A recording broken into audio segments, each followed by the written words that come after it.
తెలంగాణలో అధికారంలోకి అడుగుపెట్టిన కాంగ్రెస్ ప్రభుత్వం ప్రజాపాలన అందించడమే లక్ష్యంగా ముందుకు సాగుతుంది. ఎన్నికలో హామీ ఇచ్చిన 6 గ్యారెంటీలను అమలు చేయడమే కాకుండా పలు కీలక నిర్ణయాలను తీసుకుంటుంది. తాజాగా మరో కార్యక్రమానికి శ్రీకారం చుట్టబోతుంది. ఇదే ఇంటింటికి ఇంటర్నెట్. సామాన్యులకు ఐటీ ఫలాలు అందాలన్న లక్ష్యంతో ప్రత్యేక ప్రణాళికలు రచిస్తున్న సర్కార్ ఈ శాఖకు బడ్జెట్లో అధిక ప్రాధాన్యమిచ్చింది. ఐటీ శాఖకు 774 కోట్లు కేటాయించింది. గృహాలు, ప్రభుత్వ కార్యాలయాలు, గ్రామ పంచాయతీలకు వేగవంతమైన ఇంటర్నెట్ ఇవ్వాలన్న లక్ష్యంతో పాటు గ్రామీణ ప్రాంతాల్లోని ప్రజలకు టెలిమెడిసిన్, విద్యావకాశాలను అందించడానికి, ఆరోగ్యం, విద్యను మెరుగుపరచడానికి ఇంటర్నెట్ సదుపాయాన్ని కల్పించాలని కాంగ్రెస్ ఆలోచన చేస్తోంది. గజం కేవలం 23,000 రూపాయలతో 165 గజాల భూమి కేవలం 38 లక్షలు మాత్రమే.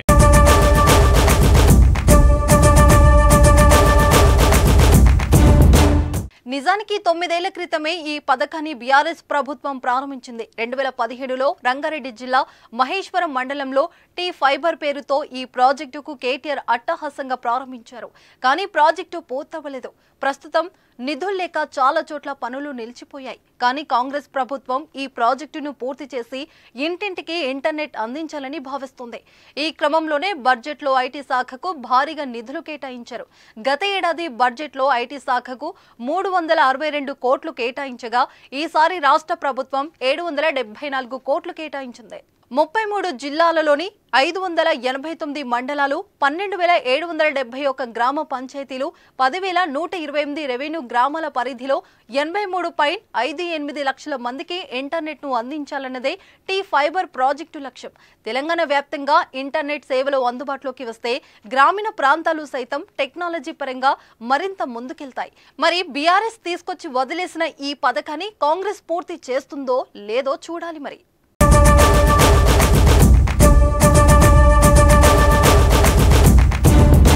ఐటీ రంగంలో అభివృద్ధి సాధించడం ద్వారా తెలంగాణలోని గ్రామీణ ప్రాంతాల ప్రజలకి మరింత అధునాతన సౌకర్యాలు కల్పించడానికి వీలు కలుగుతుంది. అంతేకాకుండా ఎంతోమందికి ఉపాధి అవకాశాలు లభ్యమవుతాయి. ఐటీ రంగానికి మరింత మెరుగుపరిచిన విధానాన్ని రూపొందించేందుకు రాష్ట్ర ప్రభుత్వం సిద్ధంగా ఉంది. గ్రామీణ ప్రాంతాల అభివృద్ధి మరియు ప్రజల జీవన స్థితిగతులను మెరుగుపరచడానికి వీలుగా ఆర్టిఫిషియల్ ఇంటెలిజెన్స్ను ఉపయోగించుకుంటాం. ఐటీ రంగంలో భారీ పెట్టుబడులతో ముందుకు వచ్చేవారికి అత్యంత సులువైన విధానాలతో స్వాగతం పలకటమే కాకుండా భవిష్యత్తులో కూడా వారికి ఎలాంటి సమస్యలు తలెత్తని పటిష్టమైన విధానాలని రూపొందిస్తున్నాం.